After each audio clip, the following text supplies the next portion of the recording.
मन में ज्योति जगा लो, होगा दूर अंधेरा।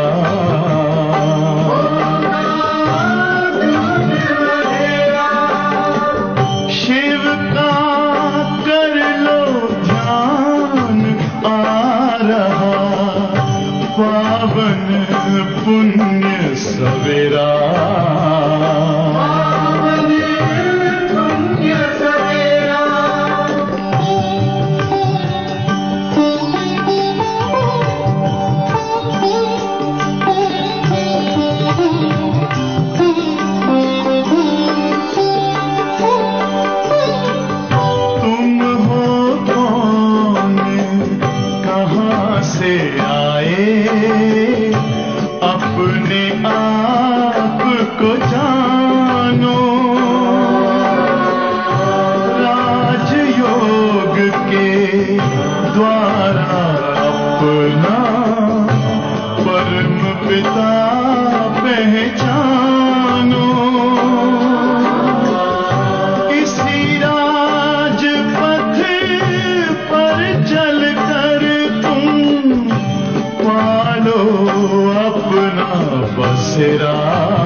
ज्योति जगा लो, होगा दूर अंधेरा।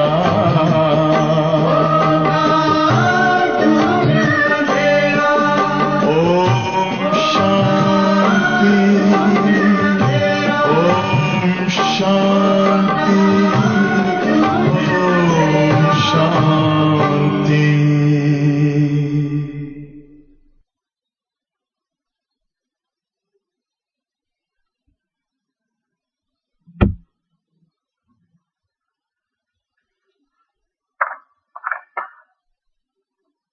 ओम शांति।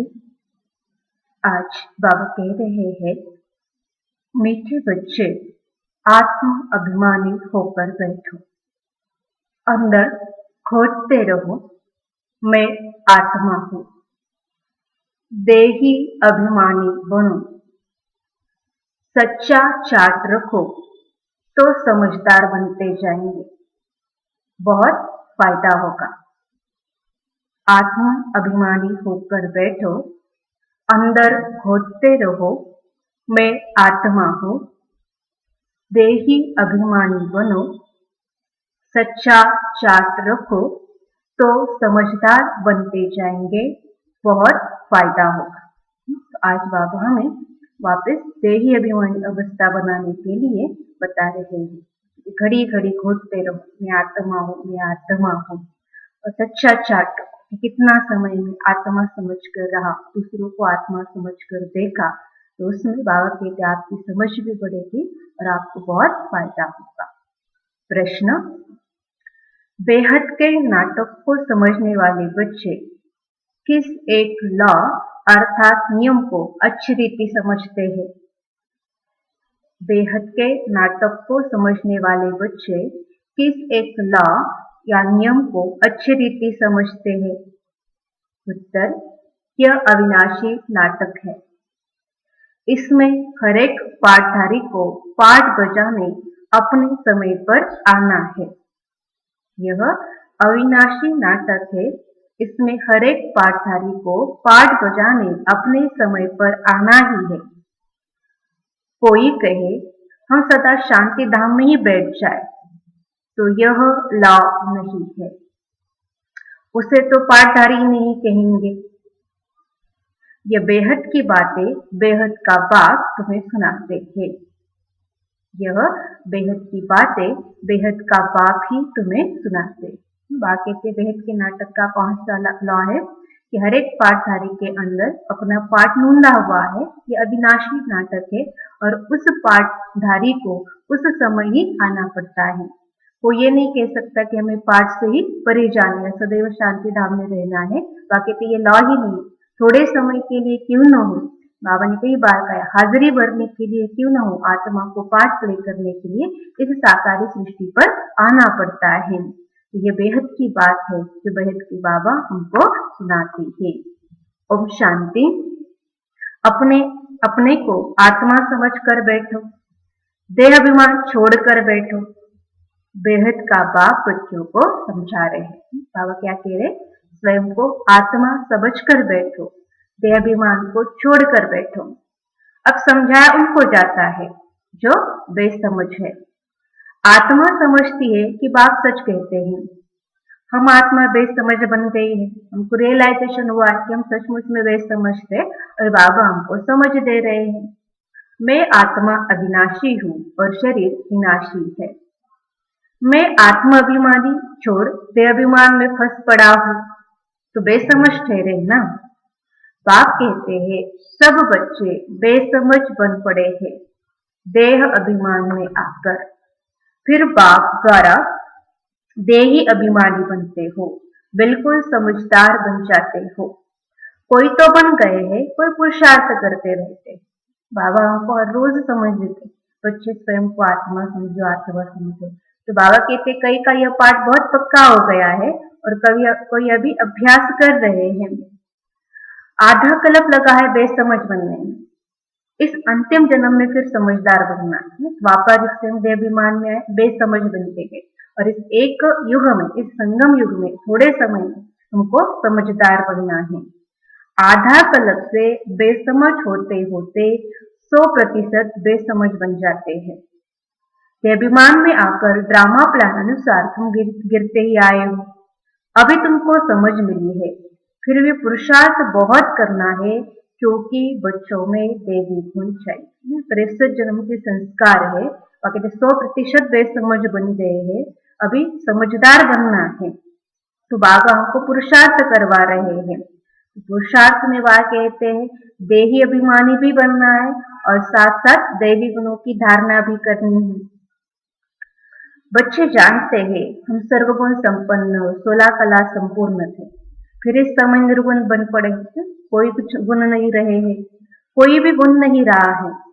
तुम बच्चों में भी नंबरवार पुरुषार्थ अनुसार इस खेल को समझते हैं। समझते समझते भी कितने वर्ष हो गए, फिर भी जो नए हैं वो अच्छे समझदार बनते जाते हैं। औरों को भी बनाने का पुरुषार्थ करते हैं। कोई ना तो बिल्कुल नहीं समझा है, बेसमझ के बेसमझ ही है। बाबा आए हैं समझदार बनाए, पर बाबा कहते कई बच्चे ऐसे बिल्कुल ही समझते नहीं, बिल्कुल ही बेसमझ है, समझदार बने ही नहीं और औरों को भी बनाने का पुरुषार्थ नहीं करते हैं। और कोई है जो अच्छे समझदार है तो औरों को भी बनाने का पुरुषार्थ करते हैं। कोई ने तो बिल्कुल नहीं समझा है। तो बाप आए ही है समझदार बनाने। बच्चे समझते हैं माया के कारण हम बेसमझ बने हैं। हम उच्च थे तो समझदार थे, फिर हम ही पुजारी बन बेसमझ बने। देवता थे तो समझ थे, अभी आगे थे जैसे पुजारी बने बेसमझ बन पड़े, देहाभिमान में आए। आदि सनातन देवी देवता धर्म प्रायः लोप हो गया। इनका दुनिया में किसको पता ही नहीं है। ये लक्ष्मी नारायण कितने समझदार थे, राज्य करते थे।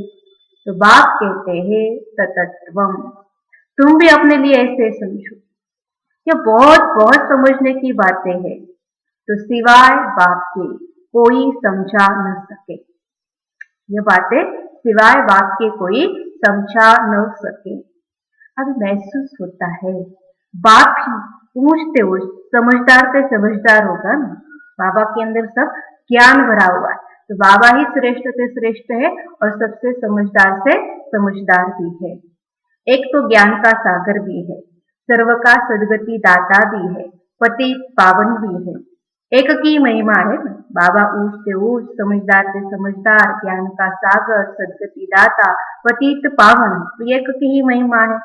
इतना ऊंच से ऊंच बाप आकर के बच्चे बच्चे के ऐसे अच्छी रीति समझाते हैं कि बच्चे अब पावन बनो। इतनी श्रेष्ठ अथॉरिटी, ऑलमाइटी अथॉरिटी हमको बच्चे बच्चे कहकर कहती है कि बच्चे अब तुम्हें पावन बनना है। उसके लिए बाप एक ही दवाई देते हैं। पावन बनने के लिए एक ही दवाई है। कहते हैं योग से तुम भविष्य 21 जन्म निरोगी बन जाए। क्या दवाई दे रहे बाबा? कहते हैं कि जितना योग करेंगे उतना तुमको हेल्थ, वेल्थ, हैप्पीनेस मिलेंगे। योग से तुम 21 जन्मों के लिए निरोगी बन जाएंगे। तुम्हारे सब रोग दुख खत्म हो जाएंगे। तुम मुक्ति धाम में चले जाएंगे। अविनाशी सर्जन के पास एक ही दवाई है। एक ही इंजेक्शन आत्मा को आए लगाते हैं। अब ऐसे नहीं कोई मनुष्य बैरिस्टरी भी करेंगे, इंजीनियरिंग भी करेंगे, नहीं। हर एक आदमी अपने धंधे में लग जाते हैं, क्योंकि हर एक अपना अपना अभ्यास करता है, उसी अनुसार उसको पद मिलता है। तो बाप को कहते हैं आकर पतित से पावन बनाओ, क्योंकि पतित पने में दुख है। बाबा को पुकारा कि हे पतित पावन आओ। तो क्यों पुकारा? क्योंकि जितना पतित बने उतना दुख बढ़ता गया, और पावन बनेंगे तो पवित्रता के साथ सुख शांति भी आएंगे। इसलिए बाबा को या भगवान को कहते हैं हे पतित पावन आओ और आकर हमको पावन बनाओ। शांति धाम को पावन दुनिया नहीं कहेंगे, है तो वो ऐसे पवित्र दुनिया, लेकिन उसको पावन दुनिया नहीं कहेंगे, स्वर्ग को ही पावन दुनिया कहेंगे। यह भी समझाया है मनुष्य शांति और सुख चाहते हैं। सच्ची शक्ति शांति तो वहां है जहाँ शरीर में, तो उसको कहा जाता है शांति धाम। माना शांति धाम आत्मा का रहने का जो पर ओरिजिनल स्थान है, ओरिजिनल धाम है, वह आत्मा अपने ओरिजिनल स्वरूप में रहती, शांत अवस्था में रहती। जहाँ गहन शांति है तो उसको शांति धाम कहेंगे। तो आत्मा वह पवित्र स्वरूप में भी रहेंगे, लेकिन उसको पवित्र के बदले शांति धाम कहा जाएगा, और पवित्र दुनिया कहेंगे तो स्वर्ग को कहा जाएगा। बहुत कहते हैं शांति धाम में, परंतु चाहते हैं ना कि हम ब्रह्मलोक में ही निवास करें, शांति धाम में, परंतु बाबा कहते ये नियम ही नहीं है। वो तो पाठधारी हुआ ही नहीं ना। अगर उसको शांति धाम में ही रहना है तो उसको पाठधारी कैसे कहेंगे? बच्चे नाटक को भी समझ गए हैं। जब एक्टर्स का पाठ होगा तब बाहर स्टेज पर आकर पाठ बजाएंगे। यह बेहद की बातें बेहद का बाप ही समझाते थे। ज्ञान सागर भी उनको कहा जाता है। सर्व के सदगति दाता पतित पावन है। सर्व को पावन बनाने वाले तत्व नहीं होते। ब्रह्म ज्ञानी बाबा के तत्व ज्ञानी तत्वों के साथ योग लगाते हैं, लेकिन तत्वों के साथ योग लगाने से कोई भी पावन नहीं बन सकता। पानी आदि सब तत्व है, वो कैसे सदगति करेंगे? आत्मा ही पाठ बजाती है। हटों का भी पाठ आत्मा बजाती है। जो भी पाठ है, राजयोग हो, हठ योग हो या संन्यास करना, तो आत्मा ही शरीर द्वारा पाठ बजाएंगे ना। यह बातें भी जो समझदार है वही समझ सकते हैं। बाप ने कितना समझाया। कोई ऐसी युक्ति रचो जो मनुष्य समझे, कैसे पूज्य सो फिर पुजारी बनते हैं। पूज्य है नई दुनिया में और पुजारी है पुरानी दुनिया में। पावन को पूज्य और पतित को पुजारी कहा जाता है। यहाँ तो सब पतित है क्योंकि विकार से पैदा होते हैं। पावन को पूज्य और पतित को पुजारी कहा जाता है। यहाँ तो सब पतित है क्योंकि विकार से पैदा होते हैं। वह है श्रेष्ठ, कहते भी है संपूर्ण श्रेष्ठाचार। तो अभी तुम बच्चों को ऐसा बनना है, तुमको संपूर्ण पावन श्रेष्ठाचारी बनना है। मेहनत है, वहाँ कहते हैं संपूर्ण पावन बनना, श्रेष्ठाचारी बनना, इसमें मेहनत है। और इसमें मुख्य बात है याद की। सभी कहते हैं याद में रहना बड़ा मुश्किल है, मेहनत का काम है ना। तो क्या बताते हैं कि याद में रहना बड़ा मुश्किल है। हम जितना चाहते हैं याद में नहीं रह सकते, सब चाहते याद में, लेकिन जितना चाहते उतना नहीं रह सकते। कोई सच्चाई से अगर चार्ट लिखे ना तो बहुत फायदा हो सकता है। और इसके लिए आगे क्या क्या हो, सच्चाई से चार्ट लिखो, समझ में आएगा ना। आज से नहीं, कल इतना योग किया था, इससे आज ज्यादा किया है, कल और ज्यादा करूंगी, तो चार्ट लिखने से पता पड़ेगा। तो बाकी से चार्ट लिखेंगे तो बहुत फायदा हो सकता है। बाप बच्चों को यह ज्ञान देते हैं कि मन मना भव, तुम अर्थ सहित कहते हो, तुम्हें बाप हर बात यथार्थ रीति अर्थ सहित समझाते हैं। गीता में भी लिखा हुआ मन मना भव, लेकिन उसका अर्थ पता नहीं था, लेकिन बाबा ने हमें अर्थ सहित सब बातें समझा दी है, और इसलिए यथार्थ रीति हम समझ चुके हैं। बाप से बच्चे कई प्रकार के प्रश्न पूछते हैं, बाप करके दिल लेने के लिए कुछ कह देते हैं, परंतु बाप कहते हैं मेरा काम है पतित से पावन बन। बाबा के पास बच्चे तो कई प्रश्न लेकर आते हैं, ऐसा क्यों होता है बाबा, ये कर दो ना बाबा, वो कर दो ना बाबा, क्या करें। बाकी तो मैं बच्चों के दिल रखने के लिए मैं सुनता भी हूँ, कुछ कह भी देता हूँ, लेकिन असल में मूल मेरा कर्म है, मेरा कर्तव्य है पतित आत्माओं को पावन करना। कई बार बाबा कहते हैं ना, बच्चा कहते बाबा ये धंधा खोलूं, तो बल खोल। बाकी तो मेरा तो काम ये नहीं ना, मेरा काम तो क्या है पतित आत्माओं को पावन बनाना। मुझे तो बुलाते हो इसलिए हो ना, तुम जानते हो हम आत्मा शरीर सहित पावन थी, अब वही आत्मा शरीर सहित पतित बनी है, 84 जन्मों का हिसाब है। तुम जानते हो अब ये दुनिया कांटों का जंगल बन गई है। ये लक्ष्मी नारायण तो फूल है ना, उन्हों के आगे काटे जाकर कहते हैं आप सर्वगुण संपन्न और हम पापी भक्ति है। अभी तो दुनिया कांटों का जंगल, मतलब विकारों के वशीभूत है। हरेक आत्मा पूज्य देवी देवताओं की जड़ मूर्तियों के आगे जाकर भी क्या कहेंगे, आप तो सर्वगुण संपन्न हो, संपूर्ण निर्विकारी हो, और हम पापी है, नीच है, कामी है, कपटी है, ऐसा कहते हैं। अब सबसे बड़ा कांटा है काम विकार का। बाप कहते हैं इस पर जीत पहन जगत जीत बन, काम जीत सो जगत प्रेम, सबसे बड़ा विकार। मनुष्य कहते हैं भगवान को कोई न कोई रूप में आना है, भागीरथ पर विराजमान आना है, तो भगवान को आना ही है पुरानी दुनिया को नया बना। दुनिया वाले तो कहते हैं भगवान तो आने वाला है, तो भागीरथ पर विराजमान होकर आएगा, लेकिन वो कौन सा रथ है ये नहीं जानते हैं। तो भगवान को आना ही है पुरानी दुनिया को पावन बनाने, नया बनाने। नई दुनिया को सतो प्रधान और पुरानी को तमो प्रधान कहा जाता है। जबकि अभी पुरानी दुनिया है तो जरूर बाप को आना ही पड़े, तो बाप को ही रचयिता कहा जाता है। बाबा नई दुनिया को पुराना बनाते, दुख की दुनिया को सुख की दुनिया में परिवर्तन करते, पतित दुनिया को पावन बनाते, इसलिए तो बाबा को रचयिता कहा जाता है। तो तुम बच्चों को कितना सहज समझाते हैं, कितनी खुशी होनी चाहिए। बाकी किसका कर्मभोग का हिसाब किताब है, कुछ भी है वो तो भोगना है ना, इसमें बाबा आशीर्वाद नहीं करते हैं। बाबा क्या करेंगे, बाबा हमको आदि मध्यंत का नॉलेज देंगे, बाबा हमको पुरुषार्थ करवाने के लिए डायरेक्शन देंगे, लेकिन बाबा कहते अगर किसी का कर्म भोग है, हिसाब किताब चुप तो करना है, तो उसको तो चुप तो करना ही पड़ेगा। बाबा उसको आशीर्वाद देकर उसका हिसाब किताब तो चुप नहीं करवा सकते हैं। तो हमको बुलाते ही है कि बाबा आकर हमको वर्षा दो। अब बाबा से क्या वर्षा पाना चाहते हो, मुक्ति और जीवन मुक्ति। बाबा से हमको क्या वर्षा मिलता है, मुक्ति और जीवन मुक्ति का। तो मुक्ति जीवन मुक्ति दाता एक की ज्ञान सागर बाप है, और इसलिए उसको ज्ञान दाता कहा जाता है। भगवान ने ज्ञान दिया था, परंतु कब दिया, किसने दिया, ये किसको भी पता नहीं है। सारा मुजारा इसमें है ना। भगवान का गायन तो करते, वो मुक्ति जीवन मुक्ति दाता है, ज्ञान का सागर है, प्रेम का सागर है, लेकिन कब उसने ज्ञान दिया है, कैसे दिया है, ये कुछ भी नहीं जानते। तो बाकी तो कंफ्यूज है ना, मूंझ गए हैं, किसको ज्ञान दिया यह भी किसको पता नहीं है। अभी ये ब्रह्मा बैठे हैं, इनको मालूम पड़ा है कि हम तो नारायण था, फिर 84 जन्म।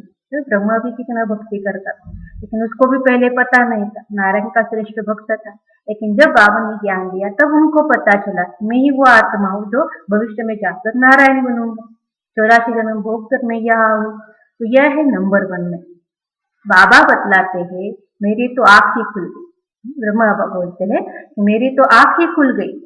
तुम भी कहेंगे हमारी तो आंख ही खुल गई। तीसरा नेत्र तो खुलता है ना। ज्ञान मिला, सच्ची राह मिली, सदगति का मार्ग मिला, सत्य असत्य का पता चला, तो ज्ञान का तीसरा नेत्र मिला। तुम कहेंगे हमको बाप का सृष्टि चक्र का पूरा ज्ञान मिल गया है। मैं जो हूँ जैसा हूँ मेरी आंखें खुल गई है। तो कितना वंडर है ना। हम आत्मा फर्स्ट है, फिर हम अपने को देह समझ बैठे। महत्वपूर्ण तो क्या है? आत्मा है। आत्मा शरीर में आकर पाठ बजाने लगी और पाठ बजाते बजाते स्वयं को भूल कर हो स्वतः देह में विराजमान होने के कारण स्वयं को देह ही समझने लगी। आत्मा कहती है मैं एक शरीर छोड़ दूसरा लेता हूँ। फिर भी हम अपने को आत्मा भूल देह अभिमानी बन जाते हैं। और इसलिए अब तुमको पहले पहले यह समझ देता हूँ कि अपने को आत्मा समझ बैठो। बाबा कहते हैं कि पता है कि आत्मा एक शरीर छोड़ दूसरा लेती है, फिर भी हम उस आत्मा के सत्य धर्म को, आत्म स्वरूप को भूल गए और देहाभिमानी बन गए। इसलिए बाबा पहले पहले हमको यही समझ देते हैं स्वयं को आत्मा समझो, अंदर में घोटते रहो मैं आत्मा हूँ। अपने घोट दो नशा चढ़े। तो जितना घोटते रहेंगे, जितनी स्मृति में लाते रहेंगे, उतनी स्थिति आपकी अवस्था पक्की होती जाएंगी। अब आत्मा न समझने को बाप को भूल जाते हैं। आत्मा न समझेंगे तो परमात्मा भी याद नहीं आएगा। फील करते हो बरोबर हम घड़ी घड़ी देह अभिमान में आ जाते हैं। मेहनत करनी, यही मेहनत की बात है। यहाँ बैठे हो तो भी आत्म अभिमानी होकर बैठो। बाबा के सामने बैठे हैं तो भी बाबा कहते आत्मिक स्मृति पक्की होनी चाहिए। बाप कहते हैं हम तुम बच्चों को राजा ही देने आए हैं। आधा कल्प तुमने हमको याद किया। कोई भी बात सामने आती है तो कह देते हैं हाय राम, परंतु ईश्वर व राम कौन है ये किसको पता नहीं। तुमको सिद्ध करना है। जैसे कि भगवान का राम कहते हे भगवान, हे ईश्वर, हे राम, हाय राम, ऐसा कहते रहते हैं। लेकिन भगवान कौन है, ईश्वर कौन है, ये बात है कि तुमको सिद्ध करना है कि ज्ञान का सागर, पतित पावन, सर्व का सदगति दाता, त्रिमूर्ति, परमपिता परमात्मा शिव है। तो बाबा को हमको प्रत्यक्ष करना है। बाकी के सिद्ध करो, वही ज्ञान का सागर, पतित पावन, गति सदगति दाता, त्रिमूर्ति, परमपिता परमात्मा शिव है। ब्रह्मा विष्णु शंकर तीनों का जन्म इकट्ठा है। सिर्फ शिव जयंती नहीं परंतु त्रिमूर्ति शिव जयंती है। तो जरूर जब शिव की जयंती होगी तो ब्रह्मा की भी जयंती होगी। अब शिव की जयंती मनाते हैं परंतु ब्रह्मा ने क्या किया? शिव बाबा ब्रह्मा के तन में आए तभी तो पता चला ना कि शिव बाबा आए हैं। बाबा कहते तो शिव जयंती तो ब्रह्मा की जयंती है, तो शिव की जयंती मनाते तो ब्रह्मा ने क्या किया? तो लौकिक, पारलौकिक और यह है अलौकिक बाप। ब्रह्मा बाबा है हमारे अलौकिक पिताश्री, तो यह है प्रजापिता ब्रह्मा। बाप कहते हैं नई दुनिया के लिए नया काम अभी तुमको मिलता है, फिर प्रायः लोप हो जाता है। जिसको बाप रचता और रचना का ज्ञान नहीं तो अज्ञानी ठहरे ना।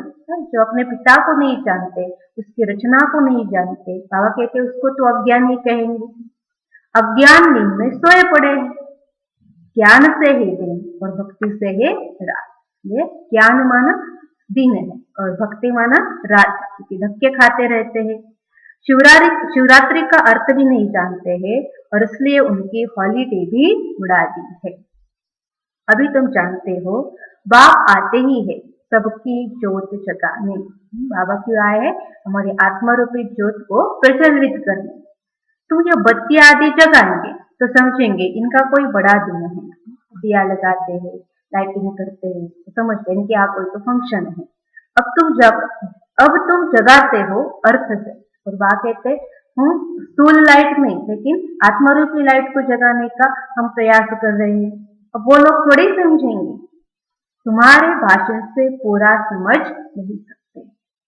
अभी सारे विश्व पर रावण का राज्य है। यहाँ तो मनुष्य कितने दुखी है। रिद्धि सिद्धि वाले भी बहुत तंग करते हैं, अखबारों में भी पढ़ता है, इनमें वीर सोल है। तो देखो, दुनिया तो कांटों का जंगल है, सब तरफ दुख ही दुख। तो दुनिया में बात होती कितनी दुख है, रिद्धि सिद्धि वाले भी है, बहुत एक दो को दुख देते रहते हैं, कहते हैं कि किसी के अंदर इविल सोल है। बाबा कहते हैं एक बातों से तुम्हारा कोई कनेक्शन नहीं। माने आपके लिए तो दुनिया मर गई ना, तो दुनियावी किसी भी बातों से आपका कोई कनेक्शन नहीं। बाप तो सीधी बात बताते हैं, बच्चे तुम मुझे याद करो तो तुम पावन बन जाएंगे। सारे ज्ञान का सार संत बाबा बताते हैं, जितना तुम मुझे याद करेंगे तुम पावन बन जाएंगे, तुम्हारे सब दुख दूर हो जाएंगे। अच्छा, मीठे मीठे सिखिलते बच्चों प्रति माता पिता बाप दादा का याद प्यार और गुड मॉर्निंग। रूहानी बच्चों की रूहानी बाप दादा को याद प्यार, गुड मॉर्निंग और नमस्ते। वाह बाबा वाह, शुक्रिया बाबा शुक्रिया। शिव बाबा विश्व की सभी आत्माओं को सुख मिले, शांति मिले, निरोगी काया मिले, सबका कल्याण हो और सबको शुभता का परिचय मिले। धारणा के लिए मुख्य सार। पहली पॉइंट है, यथार्थ रीति बाप को याद करने व आत्म अभिमानी बनने की मेहनत करनी है। यथार्थ रीति बाप को याद करने व आत्म अभिमानी बनने की मेहनत करनी है। सच्चाई से अपना चार्ट रखना है, इसमें ही बहुत बहुत फायदा है। सच्चाई से ही अपना चार्ट रखना है, इसमें ही बहुत बहुत फायदा है। बात कहते हैं यथार्थ रीति बाबा को याद। यथार्थ रीति माना अपने को आत्मा समझकर बाबा को याद करना है, मेहनत का काम है। लेकिन बात कहते अगर सच्चाई से अपना चार्ट रखेंगे तो दिन ब दिन उन्नति होती जाएगी और हमारा फायदा भी होता जाएगा। दूसरी पॉइंट, सबसे बड़ा दुख देने वाला कांटा काम विकार है। सबसे बड़ा दुख देने वाला कांटा काम विकार है। इस पर योग बल से विजय प्राप्त कर, इस पर योग बल से विजय प्राप्त कर पतित से पावन बनना है। बाकी किन्हीं भी बातों से तुम्हारा कनेक्शन नहीं है। इस पर योग बल से विजय प्राप्त कर पतित से पावन बनना है। बाकी किन्हीं भी बातों से तुम्हारा कनेक्शन नहीं है। बाकी से सबसे बड़ा महाशत्रु काम विकार है, तो इस पर जीत पाने हैं और इसके लिए योग बल भरना है। योग बल से हम विजय प्राप्त कर सकते हैं, पतित से पावन बन सकते हैं। बाकी बात है कि दुनिया की किसी भी बातों में, रिद्धि सिद्धि की बातों में, वीर सोल की बातों में ज्यादा इंटरेस्ट नहीं लेना, भाई से तुम्हारा कोई भी कनेक्शन नहीं होना चाहिए। वरदान, विघ्न रूप चमकीली फरिश्ता ड्रेस धारण करने वाले, विघ्न रूप चमकीली फरिश्ता ड्रेस धारण करने वाले सदा विघ्न विनाशक भव। विघ्न रूप चमकीली फरिश्ता ड्रेस धारण करने वाले सदा विघ्न विनाशक भव। स्व के प्रति और सर्व के प्रति सदा विघ्न विनाशक बनने के लिए क्वेश्चन मार्क को विदाई देना और फुल स्टॉप द्वारा सर्व शक्तियों का फुल स्टॉप करना। स्व के प्रति और सर्व के प्रति सदा विघ्न विनाशक बनने के लिए क्वेश्चन मार्क को विदाई देना और फुल स्टॉप द्वारा सर्व शक्तियों का फुल स्टॉप करना। सदा विघ्न प्रूफ चमकीली फरिश्ता ड्रेस पहनकर रखना, मिट्टी की ड्रेस नहीं पहनना। सदा विघ्न प्रूफ चमकीली फरिश्ता ड्रेस पहनकर रखना, मिट्टी की ड्रेस नहीं पहनना। साथ साथ सर्व गुणों के गहनों से सजे रहना। सदा अष्ट शक्ति शस्त्रधारी संपन्न मूर्ति बनकर रहना। सदा अष्ट शक्ति शस्त्रधारी संपन्न मूर्ति बनकर रहना और कमल पुष्प के आसन पर अपने श्रेष्ठ जीवन के पाव रखना। और कमल पुष्प के आसन पर अपने श्रेष्ठ जीवन के पाव रखना। वह कहते हैं स्व के प्रति और सर्व के प्रति विघ्न विनाशक बनने के लिए क्वेश्चन मार्क को विदाई देना। ये क्यों हुआ, कैसे हुआ, क्या हुआ, वह कहते क्वेश्चन मार्क को छोड़ दो और फुल स्टॉप लगा दो। अब फुल स्टॉप लगाएंगे तो वह कहते सर्व शक्तियों का स्टॉक जमा हो जाएगा। और वह कहते हैं इसके साथ साथ क्या करना है, विघ्न प्रूफ चमकीली फरिश्ता ड्रेस पहनना है। तो फरिश्ता कैसे रहता है, देह और देह की दुनिया से ऊपर रहता है। तो अगर फरिश्ते स्वरूप में रहेंगे विघ्न प्रूफ रहेंगे। और बाबा कहते हैं अगर इस देह की दुनिया से देह से रिश्ता रखेंगे तो मिट्टी की ड्रेस पहनेंगे और मिट्टी की ड्रेस आपको नीचे खींचेगी, इसलिए विघ्न प्रूफ फरिश्ता ड्रेस पहनो। और बाबा कहते हैं फिर श्रृंगार करो, साथ साथ सर्व गुणों से सजो, सर्व गुणों के गहने से स्वयं का श्रृंगार करो। अष्ट शक्तियों को धारण कर अष्ट शक्तियों की संपन्न मूर्ति बनना है और कमल पुष्प के आसन पर हमें स्थित होना है। तो इसलिए बाकी अगर विघ्न विनाशक बनना है तो सदैव हमको अपने फरिश्ता स्वरूप की स्मृति में रहना है। विघ्न प्रूफ फरिश्ता ड्रेस को धारण करते हुए सर्व गुणों के गहने से सजो सजाए हुए कमल पुष्प के आसन पर हमें सदैव स्थित रहना है। विघ्न हमारे पास आएंगे नहीं और सर्व शक्तियों के स्टॉक से हम भरपूर रहेंगे। आज का स्लोगन है अभ्यास पर पूरा पूरा अटेंशन दो तो फर्स्ट डिवीजन में नंबर आ जाएगा। अभ्यास पर पूरा पूरा अटेंशन दो तो फर्स्ट डिवीजन में नंबर आ जाएगा। अच्छी रिजल्ट कब दिखेगी, जब अच्छी तरह से पढ़ाई पढ़ेंगे। इसलिए बाबा भी यहाँ यही कहते हैं कि अभ्यास पर अगर पूरा पूरा अटेंशन देंगे तो नंबर 1 आ जाएंगे, मतलब फर्स्ट डिवीजन में हमारा नंबर आ जाएगा। फिर मातेश्वरी जी के अनमोल महावाक्य, यह ईश्वरीय नॉलेज सर्व मनुष्य आत्माओं के लिए है। ये ईश्वरीय नॉलेज सर्व मनुष्य आत्माओं के लिए है। पहले पहले तो अपने को एक मुख्य पॉइंट ख्याल में अवश्य रखनी है कि जब इस मनुष्य सृष्टि झाड़ का बीजरूप परमात्मा है, उस परमात्मा द्वारा जो नॉलेज प्राप्त हो रही है वह सब मनुष्यों के लिए जरूरी है। बाबा मनुष्य सृष्टि रूपी झाड़ का बीज है, तो इस बीज में जो नॉलेज भरा हुआ है, इस बीज द्वारा जो नॉलेज प्राप्त हो रही है वो सर्व मनुष्यों के लिए अति आवश्यक है। सभी धर्म वालों को यह नॉलेज लेने का अधिकार है। बल हर एक धर्म की नॉलेज अपनी अपनी है, हर एक का शास्त्र अपना अपना है, हर एक की मत अपनी अपनी है, हर एक का संस्कार अपना अपना है, लेकिन ये नॉलेज सबके लिए है।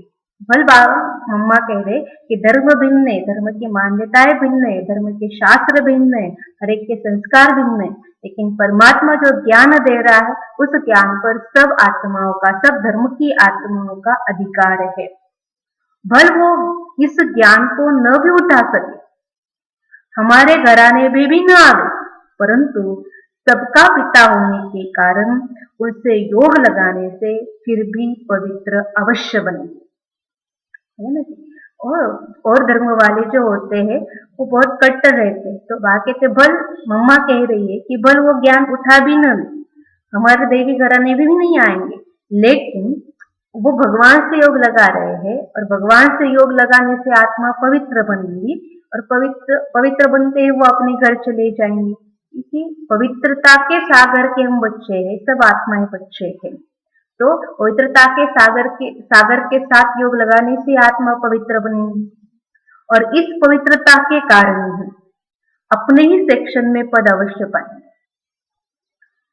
भगवान के साथ योग लगाने से या परमपिता परमात्मा के साथ योग लगाने से ही आत्मा पावन बनेगी और उस पावनता के बल के कारण ही वो अपने अपने सेक्शन में, अपने अपने धर्म में अवश्य पद पाएंगे। क्योंकि योग को तो सभी मनुष्य मानते हैं, योग माना जुड़ जाना, योग माना याद, योग को तो सब मनुष्य मानते हैं। बहुत मनुष्य ऐसे कहते हैं हमें भी मुक्ति चाहिए, मगर सजाओं से छूट मुक्त होने की शक्ति भी इस योग द्वारा मिल सकती है। सब चाहते हैं ना, हमको मोक्ष चाहिए, मुक्ति चाहिए, तो बाबा कहते सजाओं से छूट कर मुक्त होने की जो शक्ति है वो भी इस योग द्वारा ही मिल सकती है। और इसलिए मनुष्य, ये जो नॉलेज है, ईश्वरीय नॉलेज है, और सभी मनुष्य आत्माओं के लिए है और उनका वो अधिकार है। दूसरी पॉइंट है अजपा जाप अर्थात निरंतर ईश्वरीय याद। अजपा जाप अर्थात निरंतर ईश्वरीय याद। ये जो कहावत है श्वासोश्वास अजपा जाप जपते रहो, उसका यथार्थ अर्थ क्या है? ठीक है ना, श्वासोश्वास याद करो, अजपा जाप याद करो, तो इसका अर्थ क्या है? जब हम कहते हैं अजपा जाप तो इसका यथार्थ अर्थ है जाप के बिगड़ श्वासोश्वास अपना बुद्धियों अपने परमपिता परमात्मा के साथ निरंतर लगाना है। और यह ईश्वरीय याद श्वासोश्वास कायम चलती आती है, तो उस निरंतर ईश्वरीय याद को अजपा जाप कहते हैं। अजपा जाप, इसका अर्थ है जाप के बिगड़ श्वासोश्वास। मुख से तो कुछ बोलना नहीं, लेकिन जैसे श्वास चल रहा है, हर श्वास के साथ हमारा बुद्धि और परमात्मा के साथ निरंतर लगा रहे, श्वासोश्वासों में बाबा की याद, ईश्वर की याद समाई हुई रहे, इसको अजपा जाप कहते हैं। बाकी कोई मुख से जाप जपना अर्थात राम राम कहना, अंदर में कोई मंत्र उच्चारण करना, ये तो निरंतर चल नहीं सकता। वो लोग समझते हैं हम मुख से मंत्र उच्चारण नहीं करते, लेकिन दिल में उच्चारण करना, यह है अजपा जाप। मुख से तो कुछ बोलना नहीं, लेकिन अंदर में वो धुन लगी रहे।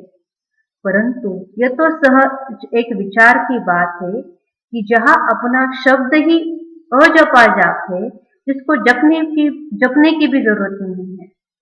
आंतरिक पेट कोई मूर्ति का ध्यान भी नहीं करना है, न कुछ सिमरन करना है, क्योंकि वो भी निरंतर खाते पीते नहीं रह सकेंगे। लेकिन हम जो ईश्वरीय याद करते हैं वही निरंतर चल सकती है, क्योंकि वो बहुत सहज है। अंदर में कोई मूर्ति को याद नहीं करना है, मूर्ति का ध्यान नहीं करना है, न कुछ बाबा कहते अंदर में सिमरन करना है। तो बाबा कहते याद बनी रहे अंदर से। मम्मा कह रही है कि अंदर से निरंतर ईश्वरीय याद करते रहना है कि बस बाबा का रूप, बाबा के गुण, बाबा के साथ बातचीत, ये जो निरंतरता है वो चलती रहे। और ये बहुत सहज है। जैसे समझो बच्चा है और अपने बाप को याद करता है, तो उसी समय बाप का फोटो सामने नहीं लाना पड़ता, लेकिन मनसा वाचा कर्मणा बाप के सारे ऑक्यूपेशन, एक्टिविटी, गुणों से याद आता है। बस बच्चा अपने पिता को याद करता है तो उसको उसकी फोटो सामने लाने की आवश्यकता नहीं रहती है। उसके पिता के गुण, उसके पिता की एक्टिविटी, उसके पिता का ऑक्यूपेशन सब अपने आप ही याद आता है। और यह याद आने से बच्चे की भी वो एक्ट चलती है।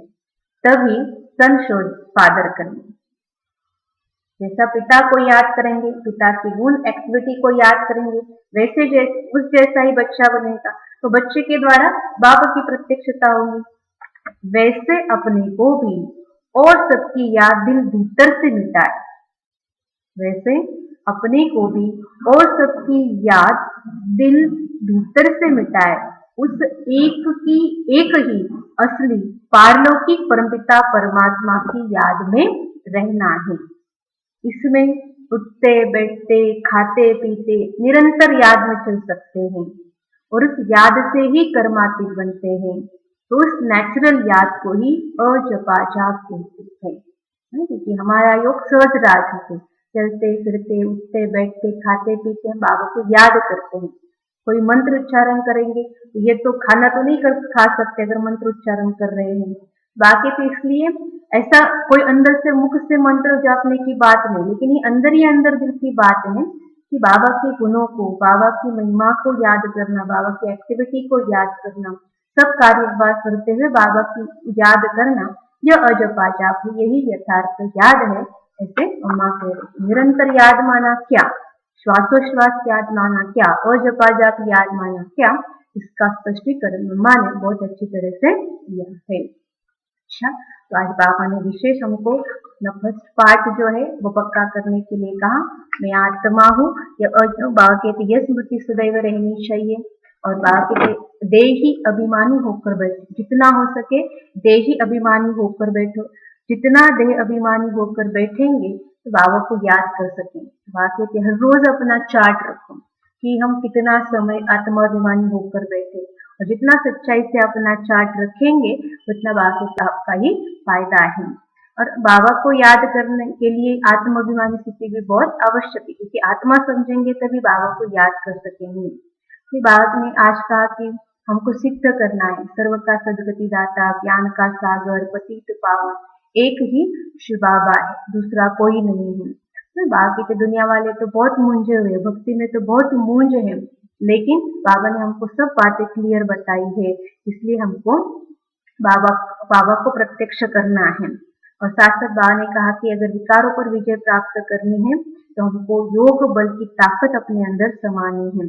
जितना योग में रहेंगे उतना ताकत बढ़ती जाएंगी, और जितना ये ताकत बढ़ती जाएंगी उतना विकारों पर जीत प्राप्त कर सकेंगे। तो इसलिए जितना हो सके हमको पढ़ाई पर अटेंशन देना है, मन मनाभाव की स्थिति में स्थित रहना है।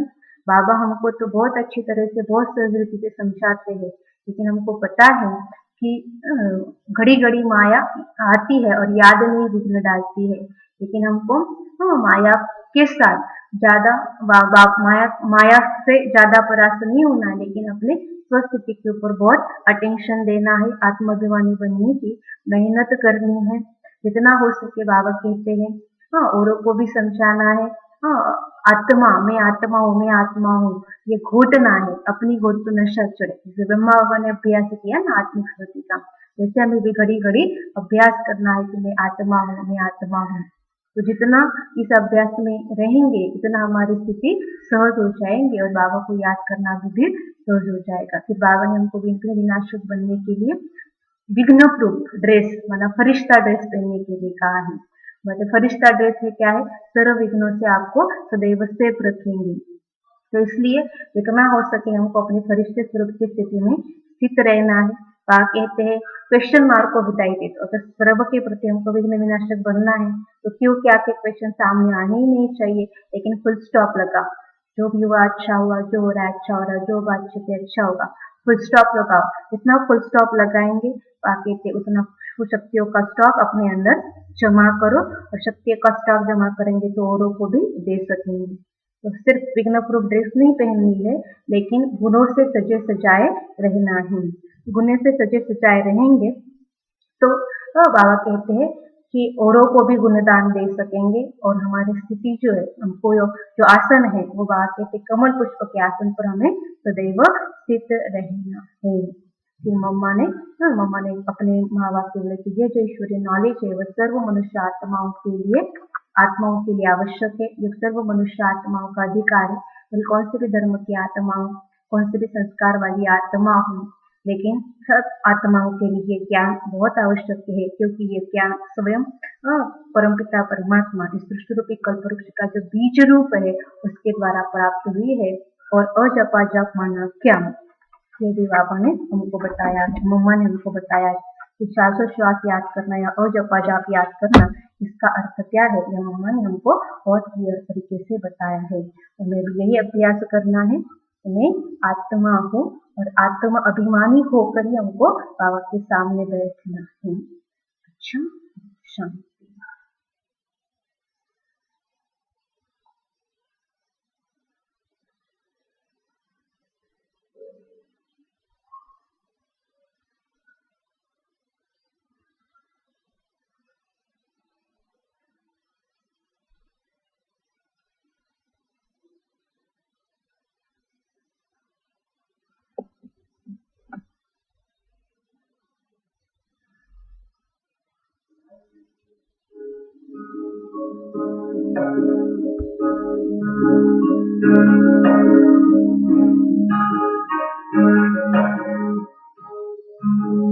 ये मत कहो खुदा से मेरी मुश्किलें बड़ी हैं, ये मत कहो खुदा से मुश्किलें बड़ी, ये मुश्किलों से कह दो मेरा खुदा बड़ा है।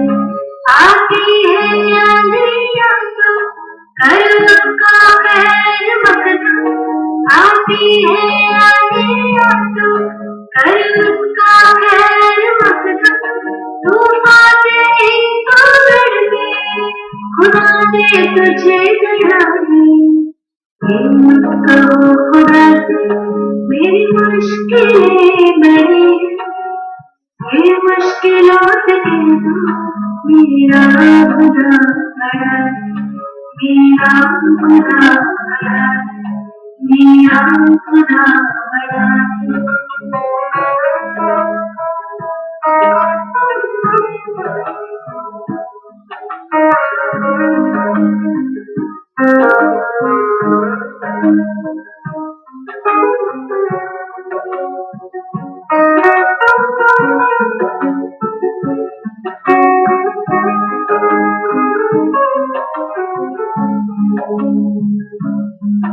अगती पे सबके सोना है यार मेरी घरना, अग्नि पे सबके सोना है यार मेरी घरना।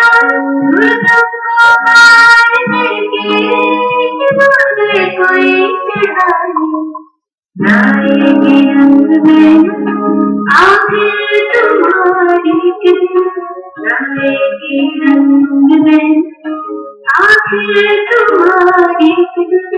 होगा विशाल फिर वो बीज जो पड़ा है, ये मत कहो खुदा से मेरी मुश्किलें बड़ी, ये मुश्किलों से कह दो मेरा खुदा बड़ा है, मेरा खुदा बड़ा है, मेरा खुदा बड़ा है।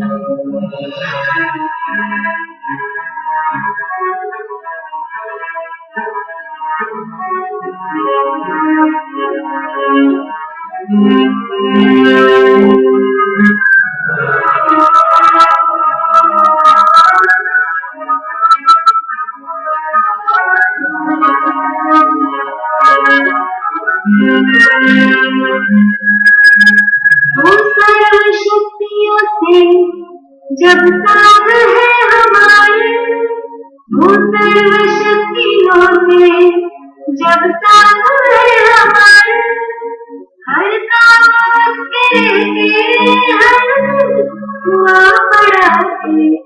कभी हारना हिम्मत का कदम बढ़ाओ, कभी हारना हिम्मत का कदम बढ़ाओ। हजारों कदम बढ़ाने वो सामने खड़ा है, ये मत कहो खुदा से मेरी मुश्किलें बड़ी, ये मुश्किलों से कह दो मेरा खुदा बड़ा है, ये मुश्किलों से कह दो मेरा खुदा बड़ा है, मेरा खुदा बड़ा, मेरा खुदा बड़ा, मेरा खुदा बड़ा।